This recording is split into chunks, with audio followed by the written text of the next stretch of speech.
Guys, how you doing? Good. Josh, I want to ask, considering how everything has gone this season with COVID, and you guys get this final win, what's it been like? What's the mood in the locker room right now? And guys, we're excited. This is we talked about it earlier in the week. This is a trophy game, in-state rival. Kind of throw records out the window, and I thought our guys played hard. Didn't always play smart here tonight, but found a way to be on the right side of the scoreboard and just kept competing. And defensively had a bunch of injuries. Before the game, during the game, next man up mentality, and find a way on offense to create enough big plays to be on the right side of it. Coach, what do you tell the guys after a season like this? It's only 9 games. It had its ups and downs just from the very beginning, dealing with COVID and everything, and how they were able to handle it and go through week to week with no games canceled or postponed. What do you tell the guys? I mean, you go back 6-7 months, you didn't know when you're going to see your guys again. Unique off season, even when you got a small percentage of them back, they came back in waves. Everything that's gone on in society off the field, we became closer as a football family, dealt with adversity during the course of the season, multiple different ways, but continued to grow tighter. And for that, we're proud. There's some things that we got to get better at for our future, and we can do that. Josh, what were your conversations with KZ like this week about potentially playing, and obviously that he didn't? What is the next step in his development to potentially see him on the field? With KZ, it really has been day by day, week by week, and KZ's in charge of that process. I think that's important.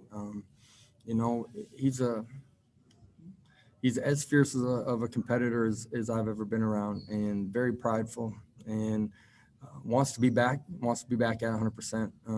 And for that reason, that's why, he hasn't suited up yet. And that's been his call, and we're going to continue to help him.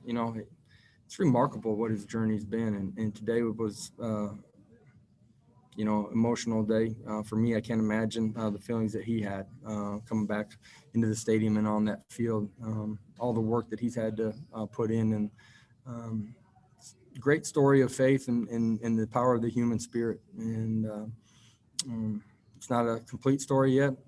He's going to continue on that journey, and when he's ready to play, he'll be out there at 100%. Josh, when did you find out that you're going to be without Marlon Williams and Otis Anderson, and how did you think your offense performed without those 2 guys on the field tonight? Otis, we found out the final verdict just middle of the week, late part of the week, and Marlon, we knew we wouldn't have early in the week. Next man up mentality. Obviously, we miss those guys. Those are 2 dynamic playmakers. They've done it at a really high level for a long time. And at the same time, next guy comes in and competes and finds a way to make plays. Coach, would you consider now this to be your last game of the season, or are you open to a bowl game like the Cure Bowl or the Boca Raton Bowl? Yeah, I don't think this will be the last game of our season. Coach, it's no secret that UCF has been an explosive offense all season long. Last week, you only had 2 plays for over 20 yards versus Cincinnati. This week, you improved that to 10 plays for over 20 yards. Was that a change in the game style and the play calling this week, or just a different tier of defense? I mean, I think some of it's just execution. We were aggressive in the Cincinnati game too. Just didn't connect on some things that we are maybe accustomed to connecting on. And they are a good defense too at the same time. Tonight our kids competed, played extremely hard. We were not perfect throwing and catching it today either. We can be a lot better and more efficient in that. At the same time, we did create some big plays. Our offensive line did a good job in protection too. Coach, you mentioned next man up.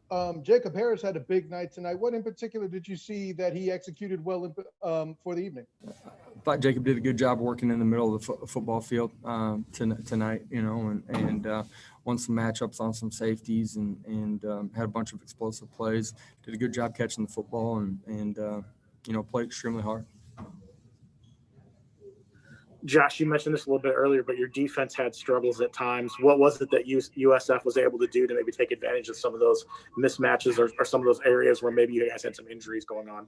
I thought they won some one-on-one matchups out on the perimeter against some of the corners at times, and the run game got going for a little bit too.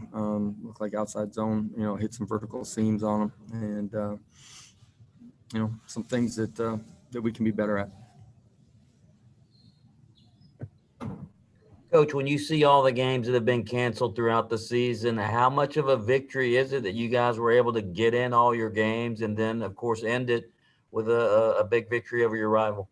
Yeah, it's a testament to our players, just taking accountability and protecting themselves, and then the football family too, and that's a really hard thing to do. And just our entire program, players and staff alike, have done a great job, and allowed us to get out there and go play and compete. Josh, what did you like about your team, the way you guys were able to respond once USF cut it to 7 there and late in the fourth? I just thought throughout the course of the evening, when adversity struck, they made a play. We were able to respond back in really all three phases of the game. Special teams comes up with the surprise onside, huge play by Kate Sams. Offensively, they cut it to 7, I think, and we respond and go down the field and score. Defensively, creates a turnover, short field that flips the game at the end. This is a tough game, man, and you gotta keep competing and playing really hard, and the margins are really small, even in multiple possession game at the end. It's just, they're tight margins. So you just got to keep playing and keep competing. And for our young players in our program, and there's a bunch of them that are playing a lot of snaps, it's a positive to see them learning those lessons and applying them and competing really hard.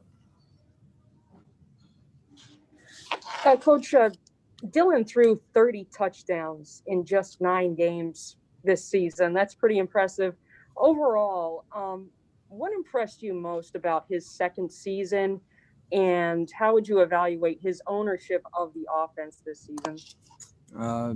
Growth was exponential from his first year. Just understanding defenses, what we're doing offensively, why we're calling plays, how to attack, control of run game, protections, allowed us to open up some things that we weren't able to do a year ago, just trying to keep him in positive situations and eliminate some of the adverse situations that he may be himself. He's got an ability to change protections and understands them and hot routes, and just a ton of growth. At the same time, he is still got so much more left in him, which is the positive, man. He played, you look at his numbers, pretty remarkable, but the best is yet to come from him. Got a great future.